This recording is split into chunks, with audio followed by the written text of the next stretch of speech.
कि manner of articulation कल हमने पढ़ा था। मैनर ऑफ आर्टिकुलेशन में हमने पढ़ा था कि मैनर ऑफ आर्टिकुलेशन क्या होते हैं, इसको क्लासिफाई किया जाता है किसमें, स्टॉप्स में, फ्रिकेटिव्स में, एफ्रिकेट्स में, नेजल, लिटरल्स, ट्रिल्स और फ्लैट्स, और फिर सेमी वॉवल्स में। और क्या होता है मैनर ऑफ आर्टिकुलेशन में कि जो हमारी आवाज़ होती है, जो हमारी साउंड प्रोड्यूस होती है फ्रॉम द जो लंग से प्रोड्यूस होती है, वो जो एयर स्ट्रीम होती है उसके रास्ते में एक रुकावट आती है, जिसकी वजह से जो है एक ऑडिबल फ्रिक्शन होती है। उसी फ्रिक्शन के तहत, वो फ्रिक्शन जो है एक्चुअली उनको फ्रिकेटिव्स कहा जाता है, तो फ्रिक्शन प्रोड्यूस होती है। और बाकी according to manner of articulation हम साउंड्स को डिफरेंट क्लासेस में डिवाइड करते हैं, जिसमें हम स्टॉप्स आ जाते हैं, फ्रिकेटिव्स आते हैं, एफ्रिकेट्स हैं, नेजल्स हैं, लिटरल्स हैं, ट्रिल्स और फ्लैट्स हैं, सेमी वॉवल्स हैं। ये चीजें कल हमने पढ़ी थी। और ये जो है ये actually larger class of consonants हैं। और उसके बाद हमने डिस्क्रिप्शन ऑफ स्पीच साउंड में पढ़ा था कि दो मेन ग्रुप्स होते हैं डिस्क्रिप्शन ऑफ स्पीच साउंड के।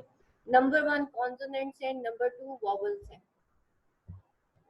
कॉन्सोनेंट्स जो है ये वो साउंड्स होती हैं जो अगर हम consonant description of speech sound में जब हम कॉन्सोनेंट्स के बारे में पढ़ते हैं तो हम कहते हैं कि ये वो साउंड है जो कि एयर जब मतलब result from the passage of air through restriction, जब हवा की या एयर स्ट्रीम के रास्ते में कोई रिस्ट्रिक्शन आ जाती है ऑफ ओरल कैविटी, देन हम ऐसी साउंड्स को कहते हैं कि ये जी कॉन्सोनेंट्स है।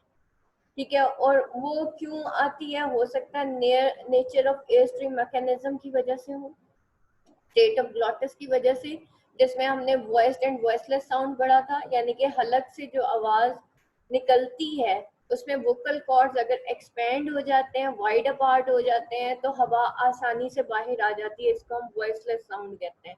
और स्टेट ऑफ ग्लॉटिस के तहत ही जो है अगर वो जो हमारे वोकल कॉर्ड्स हैं वो स्प्रेड नहीं होते बल्कि क्लोज हो जाते हैं, तो स्टेट ऑफ वाइब्रेशन प्रोड्यूस होती है, जिसको हम वॉइस साउंड कहते हैं। फिर हमने देखा कि पोजीशन ऑफ सॉफ्ट पैलेट,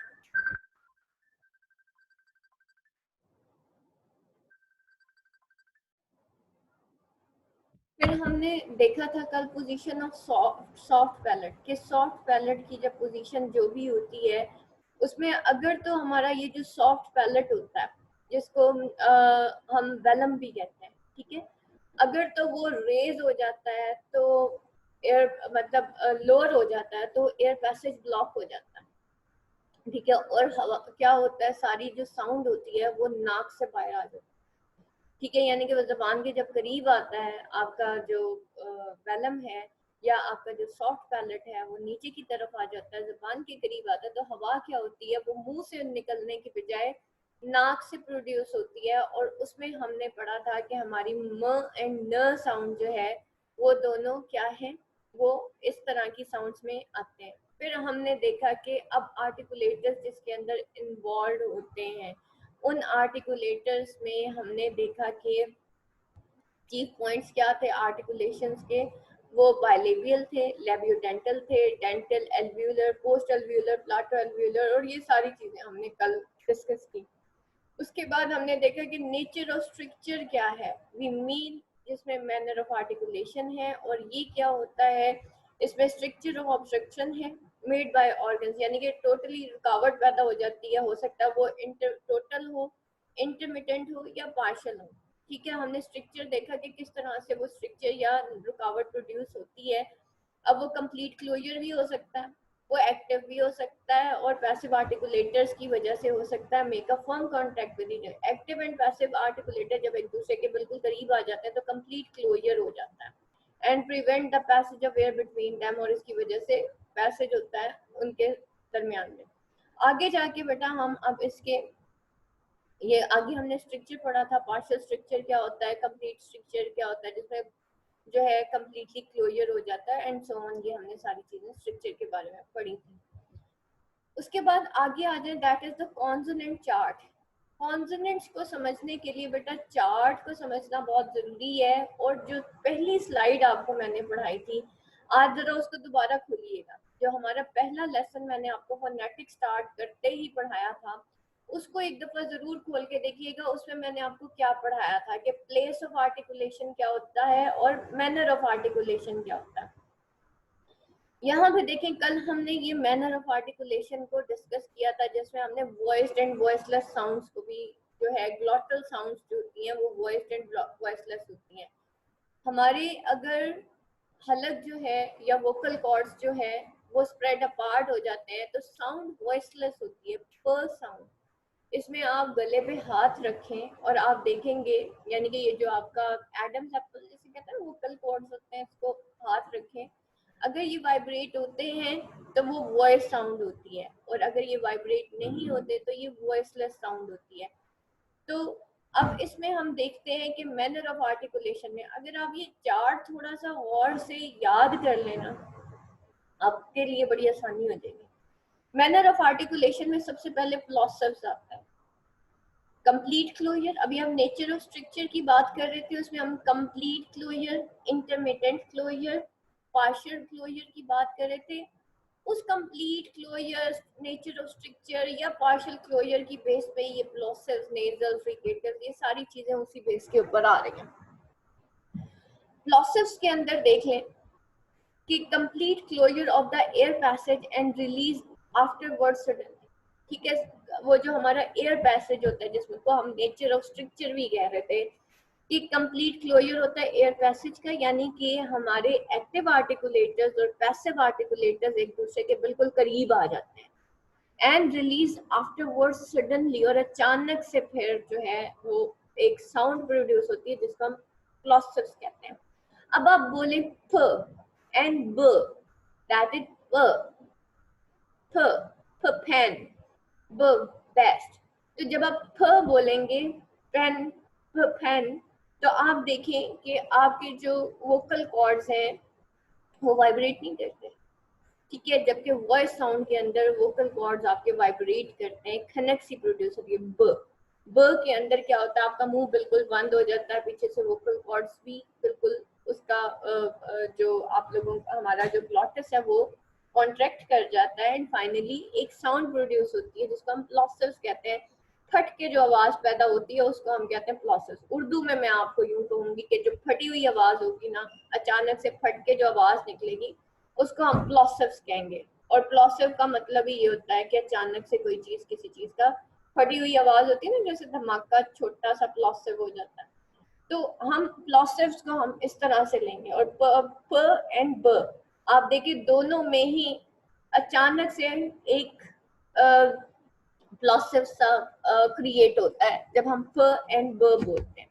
और प एंड ब दोनों किस तरीके से बन रहे हैं, दोनों अपर एंड लोअर लिप्स के मिलने से बन रहे हैं। अपर एंड लोअर लिप जब आपस में मिलते हैं देन प एंड ब साउंड प्रोड्यूस होती है। ये हमारे मैनर ऑफ आर्टिकुलेशन है जो नीचे की तरफ जा रहे हैं। ये प्लेस ऑफ आर्टिकुलेशन है जो आपको ऊपर नजर आ रहा है। ठीक है, मैनर ऑफ आर्टिकुलेशन में दूसरी जो हमारा है नेजल्स।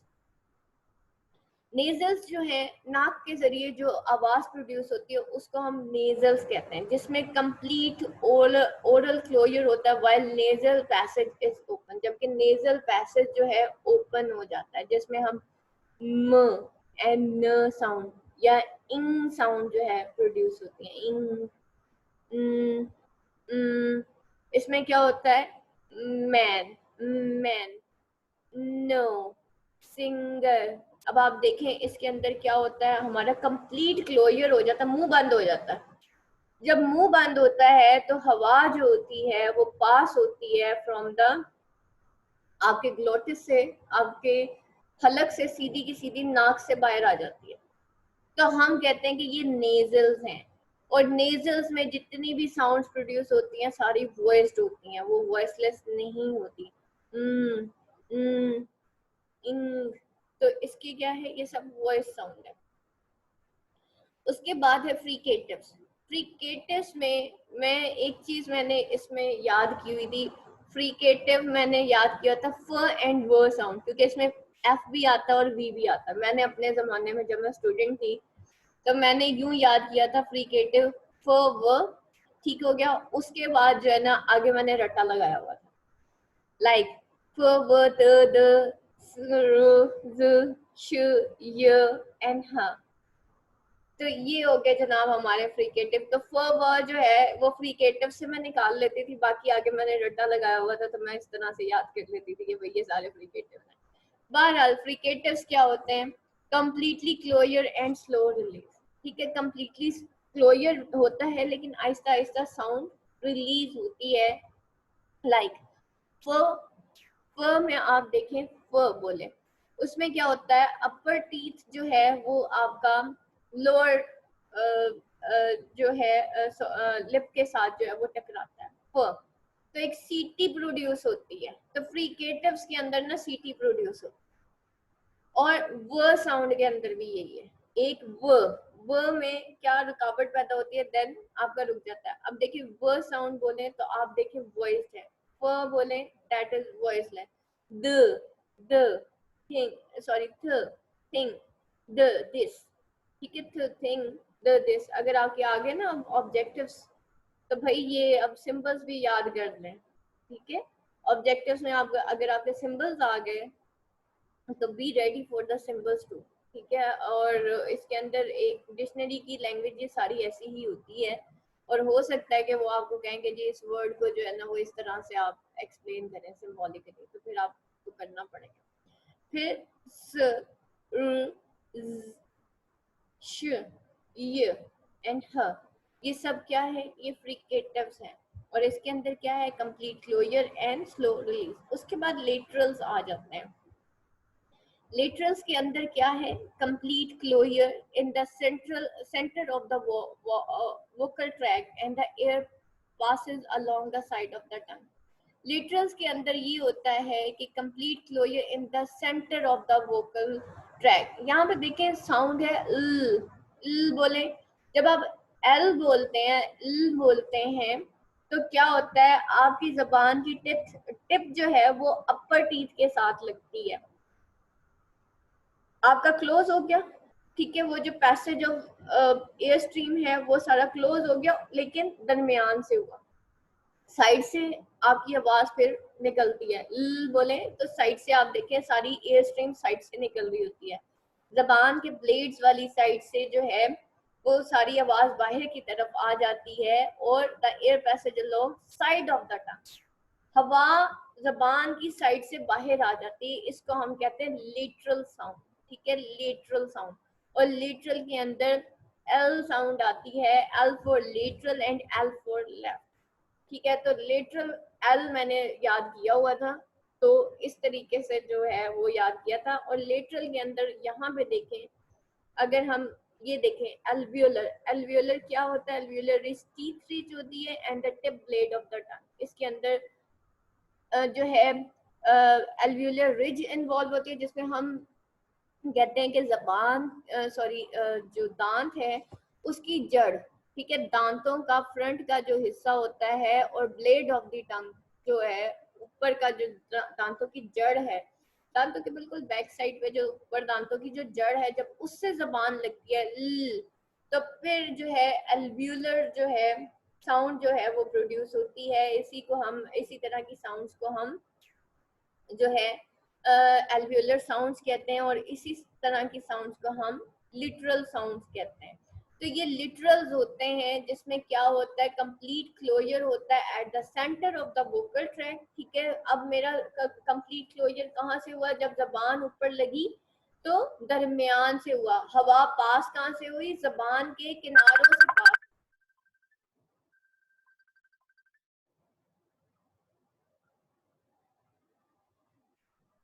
तो जबान के साइड से, दरमियान से वो साइड से सॉरी निकल गई। उसके बाद एफ्रिकेट्स को देखिएगा, what are the affricates, complete closure of the air passage and released afterward slowly, जिसमें हम च एंड ज बोलते हैं। अब यहाँ पे देखिए च एंड ज के अंदर कौन से हमारे ऑर्गन्स जो हैं वो इन्वॉल्व होते हैं, ये होते हैं प्लाटो एल्वियोलर जो हमारा, यानी कि hard palate and tip of the टंग इसके अंदर इन्वॉल्व होता है। च एंड ज, हार्ड पैलेट बेसिकली क्या है, एल्वियोलर रिज के पीछे वाला जो हिस्सा है उसको हम हार्ड पैलेट कहते हैं। ठीक है, जिसको हम तालू भी कहते हैं, हार्ड पैलेट। अब इस हार्ड पैलेट में क्या होता है, जबान ऊपर लगती है, च एंड ज, ठीक है, एफ्रिकेट। अब क्या होता है, कंप्लीट क्लोजर हो जाता है हवा का, और उसके बाद जो है हवा जो है आफ्टरवर्ड स्लोली रिलीज होती है। तो क्या साउंड्स प्रोड्यूस होती है, च एंड ज। अब जब आप ये साउंड्स बोलेंगे ऑटोमेटिकली आपको पता चलेगा मैं मेरी जबान किधर लग रही है। That is basically the practice of your sounds. जब आप साउंड्स को प्रैक्टिस करेंगे तो then you will come to know कि मैं मतलब ये किस तरह के, what is the manner of articulation and what is the place of articulation. तो मैनर ऑफ आर्टिकुलेशन क्या है कि प्लेस ऑफ, यानी कि आपका जो स्ट्रक्चर है क्लोजिंग, क्या वो कंप्लीटली क्लोजर है या पार्शियल क्लोजर है या फुल मतलब पार्शियल क्लोजर है या कंप्लीटली क्लोजर है, कितना क्लोजर है जिसकी वजह से वो साउंड जो है वो प्रोड्यूस हो रही है। और what is the place of articulation, कि किस जगह पे साउंड प्रोड्यूस हुई है, किन दो ऑर्गन्स के, कौन से एक्टिव एंड पैसिव आर्टिकुलेटर्स के मिलने से ये साउंड प्रोड्यूस हुई है, हम उसको कहते हैं, ये प्लेस ऑफ आर्टिकुलेशन, ठीक है। और मैनर ऑफ आर्टिकुलेशन में आपने क्लोजर को डिस्क्राइब करना है कि कितना क्लोज हुआ और कितना ओपन हुआ, एयर स्ट्रीम कहाँ से पास हुई और कहाँ से रिलीज हुई, और उसकी वजह से कैसी साउंड प्रोड्यूस हुई। तो हम फिर ऐसी साउंड्स को कहते हैं ये एफ्रिकेट है, ठीक है। और इसमें क्या है, कंप्लीट क्लोजर है। फिर हम सेमी वॉवल्स की बात करते हैं। सेमी वॉवल्स के अंदर, सेमी वॉवल्स में बेटा यहाँ पे यस लिखा हुआ है, लेकिन य को मैं सेमी वॉवल नहीं कहूंगी, ये यहाँ पे गलत लिखा हुआ है, ठीक है। इसको यहाँ से हटा दें, मैं इसको सेमी वॉवल, मैं तो मेरे जहन में मैंने वैसे आज तक कभी नहीं पढ़ा, इस चार्ट के अंदर जरूर लिखा है, लेकिन इस सेमी वॉवल को खत्म करते हैं। That is not the semi vowel. Semi vowel आपका एक ही है, वो है वो साउंड। इसको सेमी वॉवल इसलिए कहते हैं, वॉवल्स ऐसी साउंड होती है, ये कॉन्सोनेंट, वो जो है वो कॉन्सोनेंट है। और हम क्या पढ़ रहे थे कि manner of articulation and place of articulation कहाँ किसके तहत होती है, कॉन्सोनेंट्स के तहत होती है, जब हवा के रास्ते में रुकावट पैदा होती है। ऐसी साउंड्स जिन जो कि हवा के रास्ते में रुकावट की वजह से प्रोड्यूस होती है, उसको हम कॉन्सोनेंट्स कहते हैं, ठीक है। जिसमें हमारा स्ट्रक्चर जो है वो या तो क्लोज होता है या पार्शली क्लोज होता है। लेकिन अगर स्ट्रक्चर टोटली ओपन होगा तो वॉवल्स प्रोड्यूस होंगे, क्योंकि हवा पूरी की पूरी बाहर आ जाएगी, ठीक है, उसके रास्ते में कोई रुकावट नहीं आएगी। सेमी वॉवल के अंदर ये होता है कि आपके दोनों लिप्स जो है ना वो बोले, वो, तो जब आप वो बोलते हैं तो आपकी दोनों लिप्स की राउंडिंग होती है, हवा पूरी की पूरी बाहर आती है, लेकिन थोड़ा सा लिप्स जो है वो क्योंकि गोल हो जाते हैं और उसमें से आधी मतलब हवा बाहर आती है, तो हम कहते हैं कि विदाउट एनी, मतलब सिर्फ नैरो हो जाते हैं हमारे लिप्स और हवा बाहर आ जाती है, इसलिए हम इसको सेमी वॉवल कहते हैं। तो अगर place of articulation and manner of articulation की बात आती है तो उसमें सिर्फ कॉन्सोनेंट्स इन्वॉल्व होंगे, उसमें आपके वॉवल्स इन्वॉल्व नहीं होंगे, तो हम ये इसको कहते हैं कि ये वो सेमी वॉवल है। देखिएगा, ये तो हमने कर लिया कि जनाब कितना स्ट्रक्चर क्लोज होना चाहिए, कितना ओपन होना चाहिए, तो ऐसी साउंड प्रोड्यूस होती है। और ये जो बहुत खुश हो रहे हैं ना स्टूडेंट्स के एमसीक्यूज आ जाने हैं और वो बड़े आसान होंगे, एमसीक्यूज में इतना ज्यादा बढ़ना पड़ता है, इसलिए बी रेडी, मेंटली रेडी कि अगर एमसीक्यूज आ गए तो इसमें से फिर आपके लिए, अगर तो आपने इसको बहुत ही इजी ले लिया ना, देन आप सारे गए, ठीक है। इसमें मार्क्स लेना भी बहुत आसान है और इसमें मार्क्स जो है छुड़ाना भी बड़ा आसान, दोनों आर पार हो जाता है बंदा एमसीक्यूज में। सो अब अपने दिमाग जरा खोल के बैठे कि मैं क्या पढ़ा रही हूँ।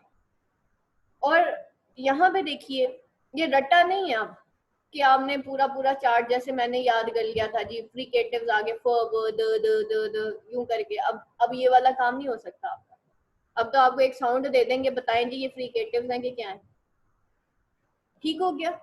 तो अब ये रट्टा, मैंने तो रट्टा लगा लिया था चार्ट को, ठीक है। और बहरहाल रट्टा भी खैर समझ के लगाना पड़ता है, रट्टा भी वो वाला रट्टा नहीं था कि पहला लफ्ज भूल गया तो बाकी भी भूल गए। मुझे पता था ये साउंड क्या है, कहाँ से प्रोड्यूस हो रही हैं या जो भी है, लेकिन अभी जब आपके एमसीक्यूज आने हैं, अगर आ गए पैटर्न अभी फाइनल नहीं हुआ, ठीक है, इसलिए बहुत खुश नहीं हूँ।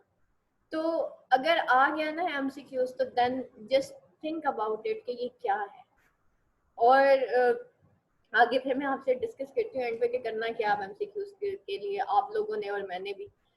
यहाँ पे देखिए ये हो गया हमारा manner of articulation. Manner of articulation में हमारी ये सारी चीजें आ गई, प्लॉसिव्स, नेवल्स, fricative, nasals, fricatives, laterals. Laterals में हमने एल साउंड पढ़ी, जबान जो है उसमें इस्तेमाल होती है। एफ्रिकेट्स हमने पढ़ा, कंप्लीट क्लोजर था, च एंड ज, और उसके बाद सेमी वोवल वॉ पढ़ा। These are the manner of articulation. उसके बाद प्लेस ऑफ आर्टिकुलेशन में देखिएगा बायलेबियल्स, ठीक है।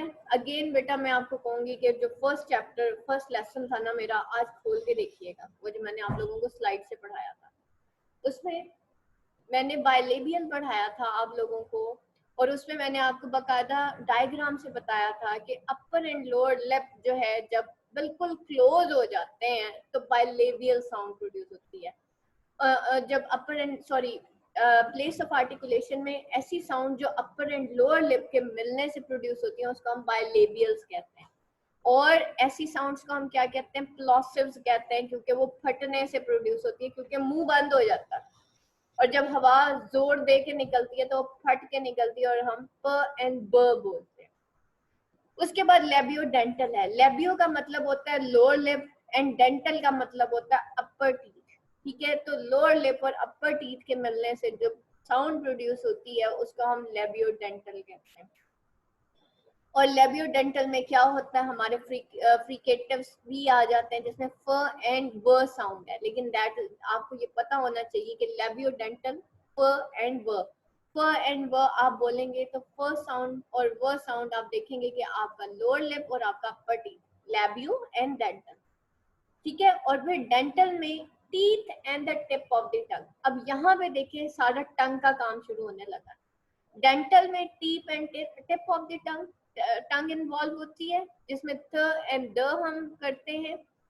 अल्वियोलर में भी आपका अल्वियोलर रिज और tip and blade of the tongue use होता है, ठीक है। तो अल्वियोलर में, डेंटल में भी आपकी tip of the tongue use हो रही है, अल्वियोलर में भी alveolar ridge and the tip of the tongue है। प्लाटो अल्वियोलर के अंदर हमारा hard palate and tip of the tongue है। प्लाटो एल्वियोलर, एल्वियोलर रिज, ये जो दांत की जड़ है ना पीछे, उसके पीछे वाला जो सख्त हिस्सा है उसको हम कहते हैं एल्वियोलर रिज। प्लाटो एल्वियोलर क्या है, उसके पीछे वाला हिस्सा हार्ड पैलेट जो है ना उसको कहते हैं and the tip of the टंग। एक दांतों की जड़ है जिसको हम एल्वियोलर रिज कहते हैं। एल्वियोलर रिज के पीछे जो, एल्वियोलर रिज के पीछे वाला जो हिस्सा है that is the hard palate. तो हम इसको कहते हैं जी ये प्लाटो एल्वियोलर है। और प्लाटो एल्वियोलर क्या है, जब जबान उस हिस्से को लगती है तो हम उसको कहते हैं कि ये प्लाटो एल्वियोलर है। और ये मैन प्लेस ऑफ आर्टिकुलेशन है जहां से ये साउंड प्रोड्यूस हो रही है, दैट इज द श एंड य। श एंड य में देखिए अभी जबान पूरी ऊपर उठती है, दरमियान में तालु पे जाके लग जाती है, that is your hard palate, ठीक है। और एल्वियोलर रिज आपको पता है, और ये सारी चीजें मैंने आपको डायग्राम्स के थ्रू बताई थी। आज थोड़ा सा इसको रिपीट करते हैं। उसके बाद पैलेट, पैलेटल क्या होते हैं, पैलेटल उसमें hard palate and front of the tongue, again front of the tongue involve हो रही है। और हार्ड पैलेट के अंदर, पैलेटल्स के अंदर हम देखते हैं य साउंड, य के अंदर आपका हार्ड पैलेट एंड य, front of the year sound. तो पैलेटल में आपका हार्ड पैलेट और आपकी front of the tongue involve होती है। फिर हम वेलड में देखते हैं soft palate and the back of the टंग, ठीक है। सॉफ्ट पैलेट और बैक ऑफ द टंग इसके अंदर इन्वॉल्व होता है। वेलड आपके वेलम को कहा जाता है, वेलम बेसिकली सॉफ्ट पैलेट को ही कहते हैं, ठीक है। वेलम आ जाए या फिर सॉफ्ट पैलेट की बात आ जाए, वो बिल्कुल तालू के भी, ये जो ऊपर वाला तालू है उसके पीछे वाला जो हिस्सा उसको हम वेलम कहते हैं। जब जबान बैक ऑफ द टंग जो है वो ऊपर को उठती है और वेलम से जाके लगती है ना, फिर हम कहते हैं भाई ये जो है वेलर, ठीक है, ये वेलर। और इसमें हम क्या कहते हैं, ख, ग, ing, इसके अंदर क्या है, दैट इज योर वेलर, ठीक है। अब ग्लॉटिस, ग्लॉटिस के अंदर आपके वोकल कॉर्ड्स जो हैं वो इन्वॉल्व होते हैं, हल्की वो है ना हल्की हरूफ, ठीक है, जो हलक से आवाजें निकलती हैं उसको हम कहते हैं ग्लॉटिस है, ये ग्लॉटल साउंड है। तो आपकी जो ग्लॉटल्स हैं वो बेसिकली आपके ग्लॉटस से प्रोड्यूस होते हैं जिसमें आपकी ह साउंड आती है। अच्छा जी, अब ये तो हो गया जनाब आपका कॉन्सोनेंट चार्ट हो गया। कॉन्सोनेंट चार्ट के बाद जो है हम देखते हैं कि क्लासिफिकेशन ऑफ कॉन्सोनेंट्स असल में अब आपका स्टार्ट होने लगा है। That is the place of articulation and manner of articulation. Classification of consonants में देखिएगा, consonantal sounds are classified on the basis of voicing, place of articulation and manner of articulation. आपकी ये जो साउंड्स हैं वो जब डिवाइड होगी तो वो 3 बेसिस पे डिवाइड होगी, that is the voicing, place of articulation and manner of articulation. इन 3 चीजों के बेस पे आपकी क्लासिफिकेशन ऑफ साउंड होती है। अगर तो आता है सब्जेक्टिव क्वेश्चन, सब्जेक्टिव क्वेश्चन में या आपके वॉइसिंग के ऊपर क्वेश्चन आ जाता है ओनली, ठीक है, हो सकता है राइट नोट ऑन वॉइसिंग आ जाए जिसमें आपने वॉइसिंग में वॉइसलेस एंड वॉइस साउंड जो है वो बतानी होती है। नंबर 2 आपका प्लेस ऑफ आर्टिकुलेशन सिर्फ आ जाता है। प्लेस ऑफ आर्टिकुलेशन अगर आया, यहाँ पे तो एक पैराग्राफ लिखा हुआ है लेकिन आपने वो जो ऊपर चार्ट है ना जिसमें प्लेस ऑफ आर्टिकुलेशन बताई हुई है, आपने वो सारी बतानी होती है। और उसके लिए मैं आपको एक एक्स्ट्रा असाइनमेंट भी शेयर कर देती हूँ, उसमें देख लीजिएगा कि अगर प्लेस ऑफ आर्टिकुलेशन पे 25 मार्क्स का क्वेश्चन आना है तो आप कैसे उसको परफॉर्म करेंगे। प्लेस ऑफ आर्टिकुलेशन पे अगर 25 मार्क्स का क्वेश्चन आता है तो ये रही जनाब प्लेस ऑफ आर्टिकुलेशन के ऊपर आपने इस पूरे के पूरे इसको एक्सप्लेन करना है कि बाइलेबियल क्या होते हैं, लैबियोडेंटल क्या होता है। और अगर मैनर ऑफ आर्टिकुलेशन का सिर्फ क्वेश्चन आता है देन आप बताएंगे कि वो ये होते हैं, वो प्लॉसिव होते हैं, नेवल नेजल्स होते हैं, फ्रिकेटिव एंड नेटल। और इसको याद करने का सबसे आसान तरीका ये है, इस चार्ट को आज जो है ना प्रिंट आउट करके ना दीवार पे चिपका ले, और जिसके पास प्रिंटर नहीं है वो इसको हाथ से लिखे और दीवार पे चिपका दे। सबसे आसान तरीका होता है ये आपका याद करने का। और मैंने अपनी स्टूडेंट लाइफ में यही किया, आफ्टर मैरिज मैंने यही किया था, शादी से पहले कभी नहीं किया, लेकिन शादी के बाद टाइम बहुत थोड़ा होता था तो अगर वक्त थोड़ा हो और पढ़ना ज्यादा हो ना, पॉइंट्स बनाए और दरवाजों पे, खिड़कियों पे, दीवारों पे, जहाँ जहाँ बैठते हैं ना वहां वहां चिपका दें। देखें कैसा याद हो, रट्टा नहीं लगेगा। आराम से डेली बेसिस पे एक दफा पढ़ लिया करें, आपके दिमाग में बैठ। अच्छा जी, उसके बाद प्लेस ऑफ आर्टिकुलेशन पे और फिर मैनर ऑफ आर्टिकुलेशन, ठीक है, ये 3 बेसिस होती है जिसपे हम क्लासिफाई करते हैं कॉन्सोनेंट्स।